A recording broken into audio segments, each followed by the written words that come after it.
तो भाई क्या हाल चाल है? उम्मीद करता हूँ एकदम मौज में हो और कच्चे काट रहे हो तुम। अभी सिचुएशन ऐसी बनी है कि 10वीं तक के बच्चों के हो गए एग्जाम कैंसिल और 12वीं वाले हैं कंफ्यूजन में कि पढ़ाई करें या रहने दें। और 12वीं क्लास के वो स्टूडेंट जिन्होंने भाई पूरी साल पढ़ाई नहीं की, जब उन्हें पता चला कि यार 10वीं वालों के तो कैंसिल हो गए और उनके एग्जाम पोस्टपोन्ड हुए हैं, तो वो भी सोच रहे थे कि काश हमारे भी कैंसिल हो जाते। जब एजुकेशन मिनिस्ट्री से एग्जाम के कैंसिलेशन की नोटिफिकेशन आई तो +2 वाले ये बच्चे एजुकेशन मिनिस्ट्री से एक ही बात पूछ रहे थे, अब कुछ नहीं हो सकता क्या? एग्जाम कैंसिल होने का जो सुकून है वो सिर्फ वही समझ सकते हैं जिनका एग्जाम कैंसिल हुआ है। +2 वालों का दर्द मैं समझ सकता हूँ, खुशी इनके बिल्कुल बाजू से निकल गई। 10वीं तक के बच्चों की खुशी की बात करने से पहले +2 और कॉलेज वाले स्टूडेंट्स के जख्मों पर मरहम लगा देते हैं। कुछ एग्जाम कैंसिल हुए, कुछ एग्जाम पोस्टपोन हुए। इस उपलक्ष्य पर कुछ मीम याद आ रहे हैं। मैं अर्ज करना स्टार्ट करता हूँ, तुम गौर फरमाना स्टार्ट करो।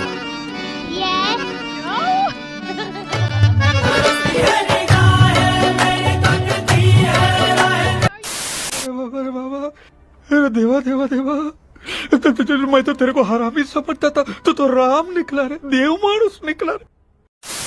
माँ यह बता, उन्होंने 10th के एग्जाम क्यों कैंसिल किए? जा पूछ क्या?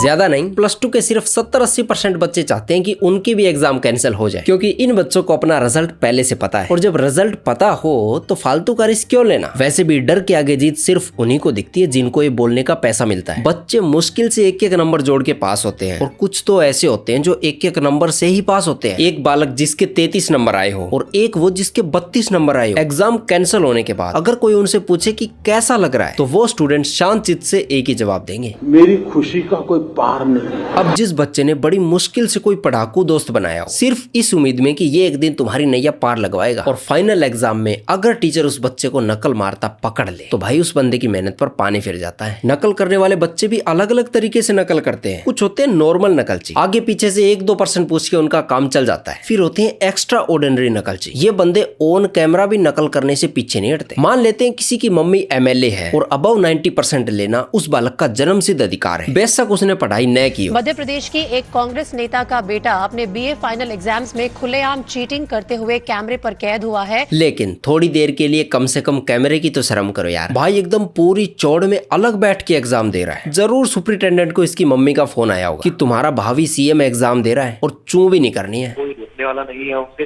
कोई एक्शन अभी तक नहीं लिया गया है, जबकि ये वायरल वीडियो ऑलमोस्ट सबके पास है। हमने ट्राई करा था एडमिनिस्ट्रेशन को रीच आउट करने का, बट अभी तक उनकी ओर से कोई रिप्लाई नहीं आया।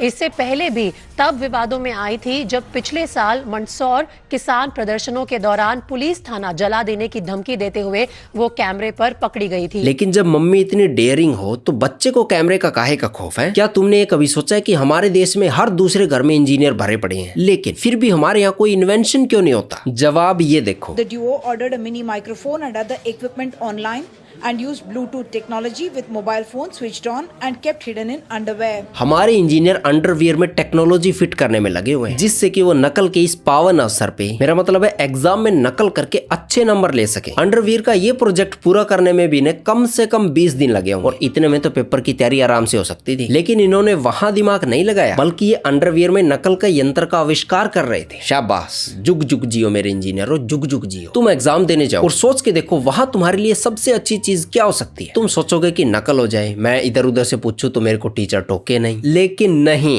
यहाँ तो ड्रीम टीचर ही मिल गई बच्चों को। यहाँ परीक्षार्थी कपड़ों में चिट छिपाकर नकल नहीं कर रहे थे, बल्कि मैडम जी ब्लैक बोर्ड पर ही लिख रही थी सभी सवालों के जवाब। इनसे मिलिए, ये है सबकी फेवरेट ड्रीम टीचर, जो नकल करने में बच्चों की हेल्प करती है, और वो भी ऐसे तरीके से। मैडम ब्लैक बोर्ड पे आंसर लिख रही है और बच्चे पूरा टेप रहे हैं। ये बहुत ही प्रजातांत्रिक तरीका है जिसमें किसी बच्चे से कोई भेदभाव नहीं होता। और एक तरफ है ये टीचर, एक बच्चे को खुद नकल दे रही है और दूसरा बेचारा 1-2 नंबर के लिए तरस रहा है, लेकिन उसे कोई हेल्प नहीं। इससे बड़ा अन्याय भला क्या हो सकता था?